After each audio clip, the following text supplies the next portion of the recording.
안녕하세요. 축구 전문 기자 한준입니다.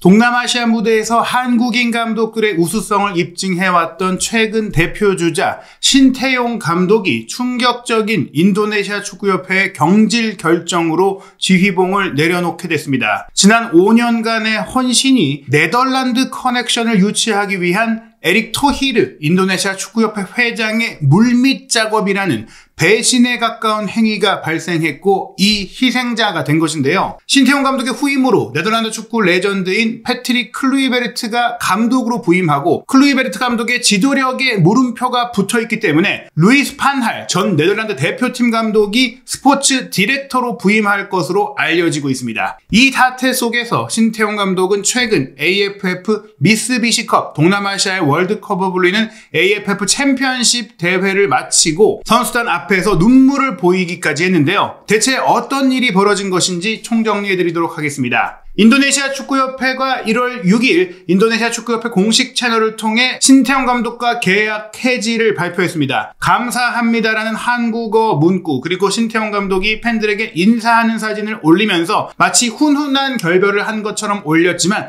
충격적인 경질이었습니다. 그리고 그 후임으로 네덜란드 커넥션이 오게 됐는데 네덜란드 출신 혼혈 선수들을 최근 대거 인도네시아 대표팀에 선발하면서 전력 강화를 모색하고 있는 과정 속에 이 선수들을 네덜란드 출신 축구인들에게 맡기겠다라는 물밑 작업, 사전 작업이 있었던 것이죠. 결국 AFF 미쓰비시컵의 성적 부진으로 인한 경질이라는 것은 어찌 보면 명분에 불과했다. 실제로 이 대회에 아쉬웠던 성적조차도 그럴 수 있는 상황이었고 리빌딩의 과정이었고 어린 선수들에게 기회를 줬던 무대라는 점에 있어서 이것은 명백한 배신행위라고밖에 볼 수가 없습니다. 신태용 감독이 지금까지 인도네시아 혼혈 선수들을 또 데려오고 불러들여서 전력을 강화하고 자리잡게 하고 조직력을 만들고 그러면서 본토 선수들 내지 어린 선수들을 두루 이끌면서 인도네시아 대표팀과 23세 이하팀 또 청소년 대표팀까지 모두 총괄하면서 그동안 인도네시아 축구에 미쳐왔던 막대한 영향력, 그 투자와 그 헌신을 모두 물거품으로 만든 결정이었던 것입니다. 신태용 감독이 지난해 초에 열렸던 아시안컵에서 인도네시아를 16강으로 진출시키면서 그 성과와 더불어 그 과정에 인도네시아의 월드컵 아시아 최종 예선까지 진출을 시키면서 3년 연장 계약을 체결했었는데요. 그 연장 계약이 채 1년도 지나지 않은 시점에 조기 계약 해지를 발표한 것입니다. 인도네시아 축구협회의 공식 발표문은 이렇습니다. 신태용 헤드코치, 감독의 계약 종료를 발표합니다. 이번 결정은 인도네시아 축구협회와 국가대표팀에서 철저히 팀의 경기력과 인도네시아 축구대표팀이 달성하고자 하는 장기 목표에 대해 오랫동안 심사숙고하고 평가를 한 것을 바탕으로 내려진 것입니다. 즉, 신태용 감독이 이끌어왔던 인도네시아 대표팀의 경기력이 만족스럽지 못하고 장기적으로 발전도 못 시킬 것 같다라고 우려를 했다라는 거예요. 물론 인도네시아 축구협회와 인도네시아 축구 대표팀의 발전에 지금까지 신태용 감독이 기여했던 모든 것에 감사하고 있다. 신태용 감독의 앞날에 건승을 기원한다라고 메시지를 남겼는데 지금까지 말씀드린 대로 인도네시아 대표팀 감독을 맡은 이후 꾸준히 모든 연령 대표팀에서 좋은 성과를 냈던 신태용 감독에게 이런 일방적 경질 통보를 내린 것은 정말 무례한 행동입니다. 그렇게 장기적으로 이끌기 어렵다라는 생각을 오랫동안 해왔다면 왜 장기 재계약을 맺은 것인지부터 해명해야 할 것입니다. 실제로 이 공식 발표글에 달린 인도네시아 현지 축구 팬들은 비난을 쏟아내고 있어요. 나는 우리가 결코 이 결정을 통해서 우리 축구가 회복되지 못할 거라고 생각을 한다. 에릭 토히르 회장의 메시지의 진실성을 의심할 수밖에 없다. 그리고 또 에릭 토히르 회장이 너무 많은 사람들을 훼손하고 있다라면서 이 결정에 대해 아쉬움을 토로하는 이들이 많았습니다. 물론 AFF 미쓰비시컵에서 신태용 감독 체제 인도네시아가 조별리그에서 탈락한 것은 실망스러운 결과였어요. 하지만 이 대회를 마치고 지난 일주일 전에 신태용 감독이 남긴 메시지처럼 이번에 대회에 참가한 인도네시아 대표팀은 다른 나라 대표팀이 성인 대표팀을 출전시킨 것과 달리 23세 이하, 20세 이하 연령대의 어린 선수들을 출전시켰습니다. 평균 연령이 20.5세밖에 안 되는 어린 선수들을 출전시킨 것은 최근 인도네시아 성인 대표팀이 네덜란드 혼혈 선수들이 다수 합류를 하면서 이 선수들이 유럽 리그에서 활동하고 있다 보니까 A매치 캘린더에 없는 이 대회에 차출이 불가능했어요. 그런 과정 속에서 아예 외면됐던 선수들을 데리고 하기보다는 동기부여를 갖고 미래를 준비할 수 있고 앞으로가 기대되는 선수들을 대표팀에 불러서 월드컵 예선전 그리고 본선까지 준비해서 선수들을 기용해보겠다고 생각을 한 것이죠. 신태용 감독은 20세 이하 월드컵도 정치적 이유로 그 문제로 치르지 못했던 상황 속에서도 팀을 잘 만들었었고 23세 이하 대표팀 같은 경우도 파리 올림픽 본선 눈앞까지 갔었잖아요. 한국 대표팀을 탈락시키고 아프리카 팀과의 대륙간 플레이오프까지 갔지만 아쉬운 판정 논란 속에서 탈락을 했던 것, 그 모든 것들이 경기력과 성과 모두 내왔던 것이고 특히 성인 대표팀을 월드컵 아시아 최종 예선까지 진출시켰고 그 최종 예선에서도 사우디를 제압하는 등 정말 좋은 성적을 내면서 지금 본선 직행에 희망까지 알려두고 있는데 주전 선수들을 차출할 수 없었던 이번 대회 성적으로 이런 결정이 내려졌다는 것은 말도 안 되는 겁니다. 신태용 감독은 실제로 AFF 챔피언십이 끝났을 때 우리가 비록 예선에서 탈락을 했지만 내년 다음 대회에서는 훨씬 더 높이 올라갈 것이라고 믿는다. 정상에 오르지 못했지만 선수들은 최선을 다했고 또 올해 있을 월드컵 최종 예선에서 본선에 진출할 수 있도록 노력을 다할 것이다. 그렇게 얘기하면서 그 당시 연말 일정 팬들에게 잘 보내라는 메시지를 남겼었거든요. B조에 속했던 인도네시아는 결국 우승을 차지하는 베트남과 경기 주전 선수들이 다 빠졌음에도 0대1로 아쉽게 졌죠. 그리고 미얀마와 첫 경기는 상대 자책골 덕분이긴 했지만 1대0으로 승리를 했고요. 하혁준 감독의 라오스와의 홈 경기에서 조금은 아쉬운 3대3 무승부를 거뒀는데 이 하혁준 감독의 라오스가 돌풍을 이끌었던 정말 남다른 전술적 준비를 통해서 기대 이상의 경기력을 보이고 있는 팀이었다는 점에서 결코 신태용 감독만을 탓할 수 있는 결과는 아니었습니다. 물론 마지막 경기에서 필리핀에 0대1로 지면서 결국 4강에 오르지 못했는데 이 필리핀전의 실점도 페널티킥으로 한 골을 내준 것뿐이기 때문에 완전 어린 선수들로만 참가한 대회에서 다른 동남아시아 나라의 성인 대표팀을 상대로 이 정도 성적을 낸 것은 경질로 이어질 이유가 없다고 보는 거예요. 여전히 동남아시아 무대에서 한국인 지도자들의 성과는 좋습니다. 김상식 감독이 부임한 베트남은 지난 2018년 박항서 감독과 함께 역대 두 번째 AFF 챔피언십 우승을 이룬 것에 이어 6년 만에 통산 세 번째 우승을 달성을 했습니다. 인도네시아는 아직 우승이 없는 가운데 준우승만 6번 했었고 그 마지막 준우승이 2020년 신태용 감독 체제에서 결승에 올랐고 아쉽게 이제 우승하지 못했던 적이 있던 거거든요. 그 당시 최다 우승국인 태국을 상대로 패배했었는데 이번에는 김상식 감독이 베트남의 라이벌 동남아시아의 한일전이라고까지 불리는 베트남 대 태국의 경기에서 1차전 2대1, 2차전 3대2, 2승, 5대3 승리를 거두면서 한국인 지도자가 동남아시아 축구팀들을 정말 계속 잘 발전시키고 있다는 것들을 보여줬습니다. 그런 상황 속에서 인도네시아가 이렇게 신태용 감독을 저버린 것은 정말 배신이라고밖에 말할 수가 없는데요. 게다가 이 상황이 오랫동안 암시됐거나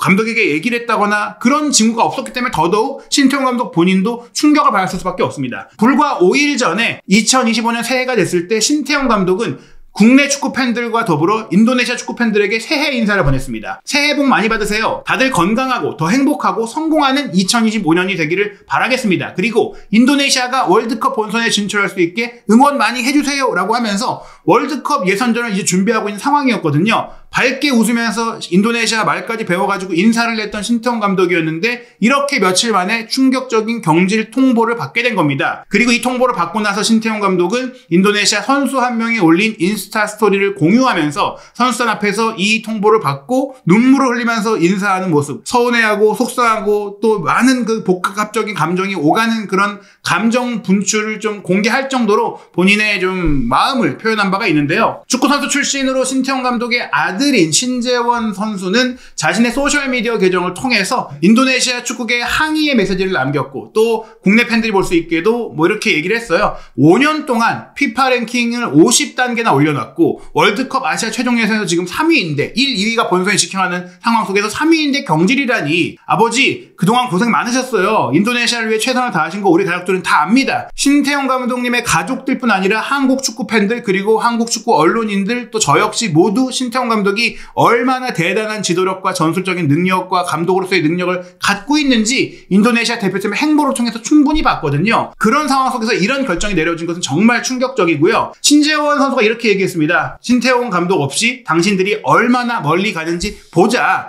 이런 얘기를 했죠. 지금까지 신태용 감독이 이끌어왔던 인도네시아 대표팀은 2026 북중미 월드컵 아시아 최종 예선 C조에서 현재 본선 진출을 사실상 확정한 승점 16점에 일본이 1위, 호주가 승점 7점으로 2위인 가운데 승점 6점으로 3위에 올라 있습니다. 물론 총 3위부터 6위까지의 승점이 6점으로 모두 같기는 하지만 골득실차 및 다득점으로 엇갈려 있기는 해도 인도네시아가 일본, 호주, 사우디, 바레인, 중국 같은 팀들 사이에서 몇 년 전이라면 최하위 전력으로 꼽히는데 중국보다 좋은 축구를 하고 있고 또 중동팀인 바레인보다 강력한 모습을 보였고 심지어 사우디에 가장 최근 치렀던 지난 11월 19일 홈 경기에서 2대 0으로 승리를 하면서 세계 최고 연봉 국대 감독이었던 만치니 감독의 경질 결정까지 이끌어냈던 그런 성과를 낸 신태용 감독이라는 점에 있어서 너무나 충격적이고 실망스러운 결과가 아닐 수가 없습니다. 신태용 감독 체제의 인도네시아는 지난해 초 열렸던 아시안컵에서도 베트남과의 조별리그 승리를 통해서 16강에 진출을 했었고 16강에서는 물론 호주에 참패를 당하면서 탈락을 했지만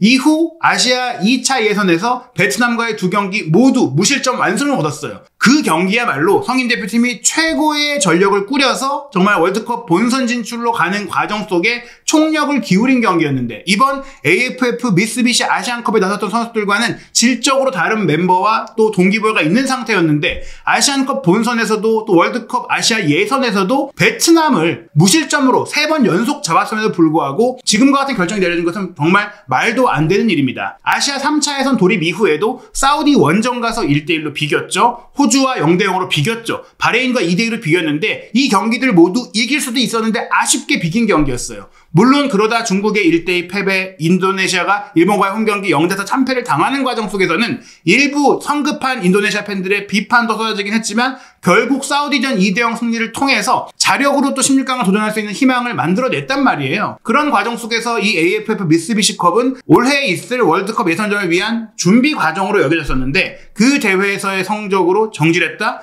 근데 그러자마자 바로 새로운 감독과 새로운 디렉터가 왔다? 이것은 이미 오래전부터 이 과정을 진행해왔고 신태용 감독을 속이고 뒤에서 물밑 작업을 해왔고 뒤통수를 친 거라고밖에 볼 수가 없습니다. 며칠 전만 하더라도 월드컵 예선에 대한 총력을 얘기하면서 준비하던 신태용 감독이기 때문인데요. 오는 3월 20일에 호주 원정 그리고 3월 25일 바레인과의 경기 이제 막 아시아에 와서 인도네시아도 잘 모르는 루이 판할과 클루이베르트 아무리 판할 감독이 전술적으로 뛰어난 명장이라고 하더라도 오히려 동남아시아에서는 이렇게 유럽 출신의 감독들이 수준 차이가 큰 동남아시아 선수들을 지휘하는 것보다 그 근처에서 비슷한 성적을 이뤄왔던 성과를 이뤄왔던 한국 지도자가 정서적으로나 또 전술적으로나 더 잘 맞는다는 것을 박항서 감독도 보여줬고 신태용 감독도 최근까지 보여줬음에도 불구하고 이런 배신을 당한 겁니다. 물론 인도네시아 대표팀에 지금 네덜란드 혼혈 출신 선수들, 네덜란드 리그에서 뛰는 선수들이 있다는 점은 클리베르트 감독이나 또 파날 디렉터가 영향을 미칠 수 있는 부분들이 있겠지만 잘 나가던 팀을 갑자기 감독을 바꾸고 코치를 싹 바꾸는 것은 그 팀의 안정성과 연속성에 분명히 문제를 줄 수밖에 없거든요. 이미 인도네시아 언론은 이 경질 공식 발표가 나오기 직전에 신태용 감독이 경질될 것이다라는 소문이 퍼지고 있다. 그러면서 인도네시아 축구 기자들 사이에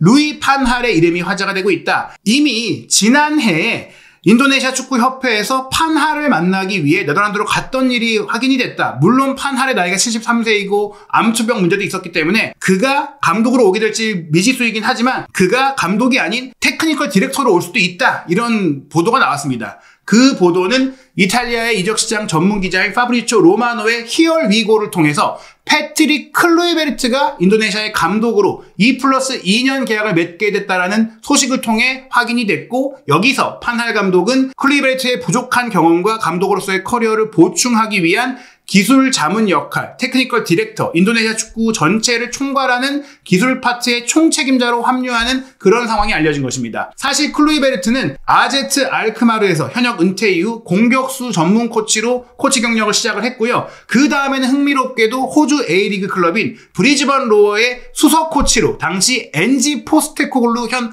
토트넘 감독과 함께 일을 했어요. 다만 6경기만 짧게 함께를 했었고요. 그 다음에 네덜란드 1부 리그 클럽 네이마헤언의 공격수 코치 그리고 트벤테의 21세 이하 팀 감독을 맡으면서 점차 감독으로서의 길을 걷게 됩니다. 이 과정 속에서 2012년 여름 루이 판할 감독이 다시 부임한 네덜란드 대표팀의 수석 코치로 2014 브라질 월드컵에 참가하게 되는데요. 이때 네덜란드가 조별리그에서 스페인을 대파하고 또 3, 4위전에서 브라질을 완파하면서 3위라는 성적으로 좋은 축구를 보여주면서 네덜란드 축구의 부활을 알렸던 바가 있죠. 그 직전 남아공 월드컵에서도 물론 네덜란드가 준우승을 차지하긴 했지만 경기력 면에서 판할 감독이 다시 네덜란드를 좋은 축구를 하면서도 이길 수 있는 팀으로 복귀시켰다는 평가를 받았는데 그 월드컵 이후 코치를 넘어서서 감독으로서의 길을 걷기 시작한 클루이베르트가 퀴라소, 네덜란드와 또 연결되어 있는 네덜란드로 오는 이민자가 많은 이 퀴라소의 감독을 맡았는데 8경기를 치르고 나서 1년여 만에 성적 부진으로 경질이 됩니다. 그러나 그의 커리어가 워낙 화려한 네덜란드의 대표 레전드이다 보니까